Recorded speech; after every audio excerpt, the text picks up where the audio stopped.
अवतार Fire and Ash modern cinema का सबसे एम्बिशियस फिल्मिंग एक्सपेरिमेंट है। सबसे मजेदार बात यह है कि इस फिल्म के लिए भी जेम्स कैमरन ने एक अनोखी अंडरवाटर सीन शूटिंग टेक्निक को सामने लाया है, जो फिल्म मेकिंग के दुनिया में एक क्रांति है। तो चलिए स्टेप बाय स्टेप समझते हैं उस टेक्नोलॉजी और क्रिएटिव प्रोसेस को जिसने अवतार फायर एंड एश को अब तक की सबसे एडवांस्ड फिल्में में से एक बना दिया है। अक्सर जब हम फिल्मों में अंडर वाटर सीन देखते हैं तो वे हमें भद्दे, धुंधले और बनावटी क्यों लगते हैं? क्या यह बात आप जानते हैं? इसका कारण है ज्यादातर फिल्मों में अंडर वाटर सीन असल पानी में नहीं बल्कि VFX बैकग्राउंड के सामने शूट किए जाते हैं।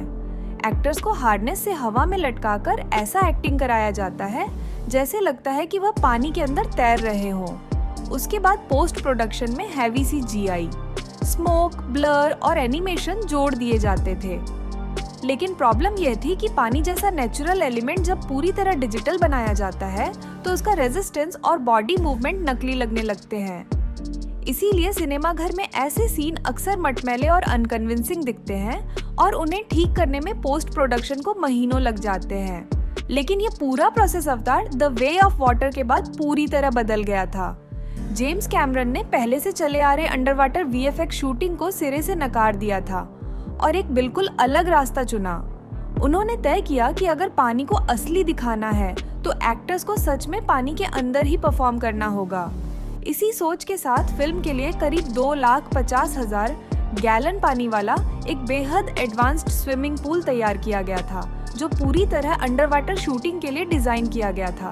इस पूल में उतरने से पहले कलाकारों को महीनों तक सिर्फ एक चीज की ट्रेनिंग दी गई और वह थी सांस रोकने की प्रैक्टिस। यह सुनने में आप लोगों को अजीब लग सकता है, लेकिन यही इस अंडरवाटर टेक्नोलॉजी को सक्सेसफुल बना सकता था।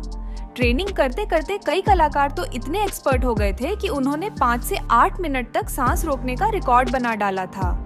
आप यहाँ देख सकते हैं कि कैसे सैम वर्थिंगटन, जोए सल्दाना और सिगोर्नी वीवर जैसे कलाकारों को फ्री डाइविंग और ब्रेथ होल्ड ट्रेनिंग दी जा रही है ताकि वे बल्कि स्कूबा गियर के बिना नेचुरल मूवमेंट कर सके।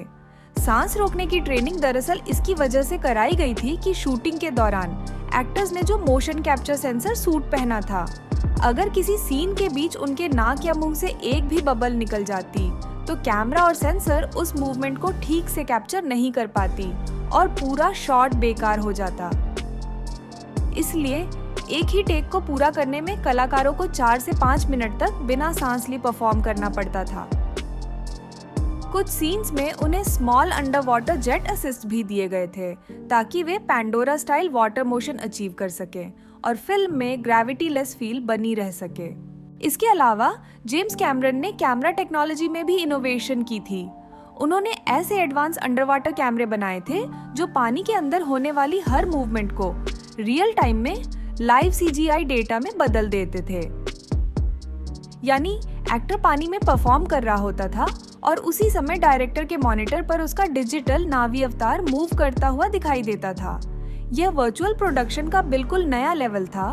वहीं उस विशाल वाटर टैंक को हर समय क्रिस्टल क्लियर रखा जाता था ताकि सेंसर और कैमरे बिना किसी रुकावट के बॉडी और फेशियल मूवमेंट्स कैप्चर कर सकें। लेकिन एक और बड़ी दिक्कत थी कि पूल में तैरने की वजह से सतह पर लहरें बन जाती थी।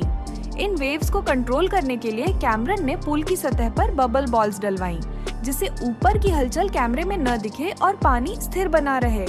वैसे सुनने में यह तरीका आसान लग सकता है, लेकिन हकीकत में यह बेहद महंगा और रिस्की प्रोसेस था। जेम्स कैमरन से पहले शायद ही कोई फिल्म मेकर इस अंडरवाटर पजल को इतनी सफाई और परफेक्शन के साथ सुलझा पाया हो। जबकि 2025 में आई अवतार फायर एंड एश के अंडरवाटर सीन्स के लिए कैमरन ने फिर से एक विशाल वाटर टैंक इस्तेमाल किया था, लेकिन इस बार उसमें 25 लाख लीटर पानी डाला गया था। इतना बड़ा टैंक इसलिए जरूरी था ताकि पानी का नेचुरल बिहेवियर जैसे लाइट रिफ्रैक्शन और फ्लोटिंग पार्टिकल्स पूरी तरह ऑथेंटिक महसूस हो सके।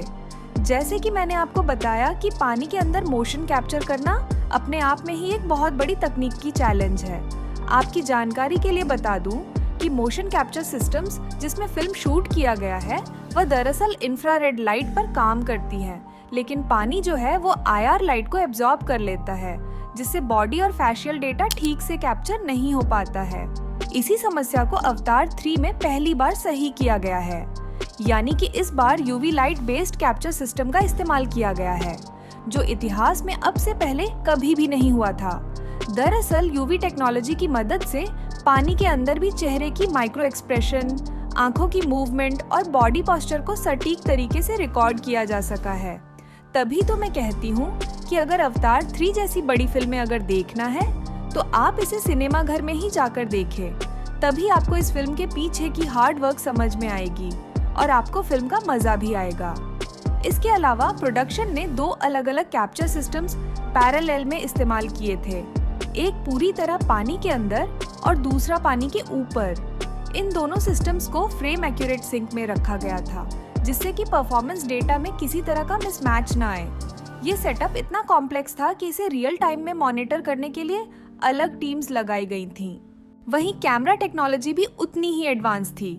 पानी में ब्लर और रिफ्रैक्शन जल्दी होता है, इसलिए अल्ट्रा हाई रेजोल्यूशन वाटरप्रूफ कैमरे इस्तेमाल किए गए हैं, जो हाई फ्रेम रेट पर शूट कर सकते थे।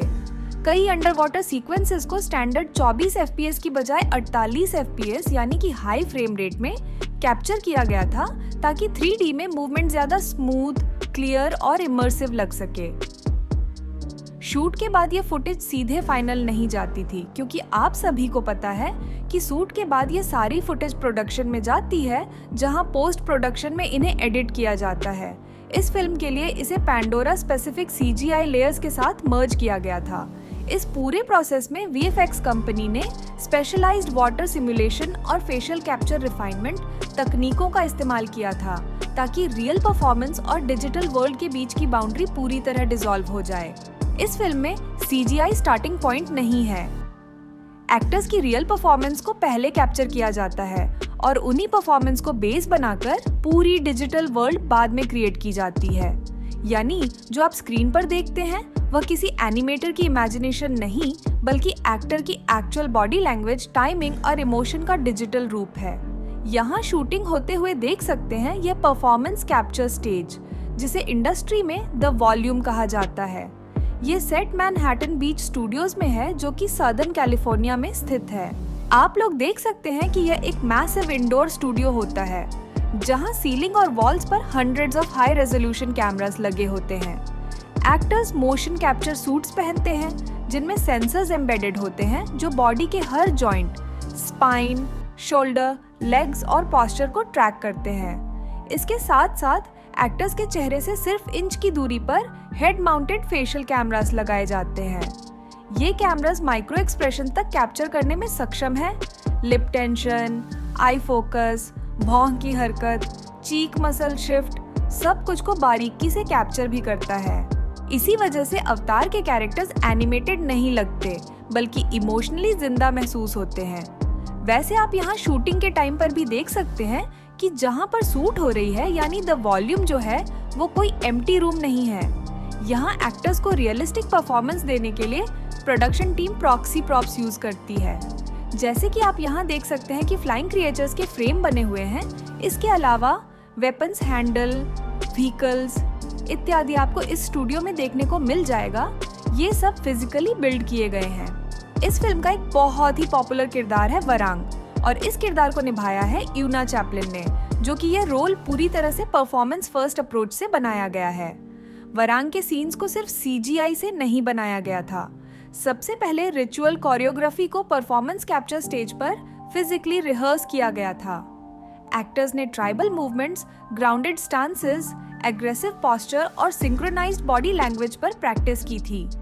इसके अलावा यूना चैपलिन ने स्पेशल फिजिकल ट्रेनिंग भी ली थी, जिसमें उन्होंने पोस्चर कंट्रोल, रिस्ट्रेंट जेस्चर्स और इंटेंस आई फोकस के लिए खास ट्रेनिंग लिया था, ताकि वरांग स्क्रीन पर काल्म भी लगे और टेरिफाइंग भी दिखे।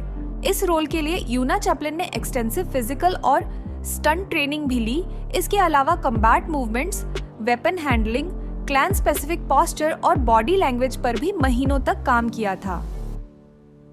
अवतार फायर एंड ऐश का एक सबसे टेरिफाइंग 4 विंग्ड फ्लाइंग क्रीचर भी नजर आता है, जिसका नाम है नाइट रेथ। देखा जाए तो night Wraith purely CGI creation नहीं है। इसके पीछे सालों की डिजाइन, इंजीनियरिंग और रियल वर्ल्ड टेस्टिंग लगी हुई है।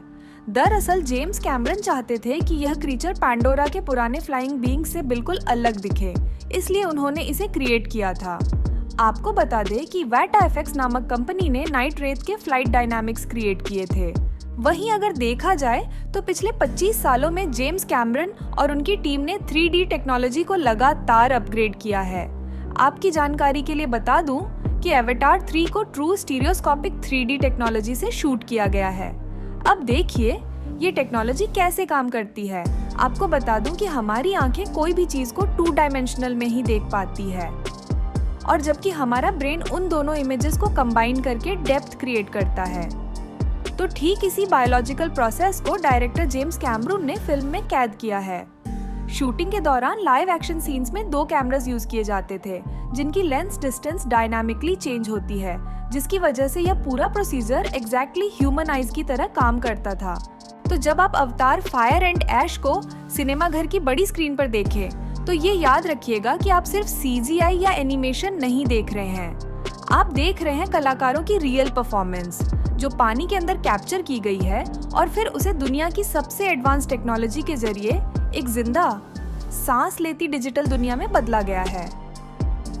तो दोस्तों, अगर आपको ये फिल्म मेकिंग ब्रेकडाउन पसंद आया हो तो वीडियो को लाइक कर दीजिए और इसी तरह के सिनेमैटिक BTS वीडियोस के लिए इस चैनल को सब्सक्राइब भी कर लीजिए। और कमेंट में ज़रूर बताइए कि क्या अवतार जैसी कोई और दूसरी फिल्म आपने देखी है।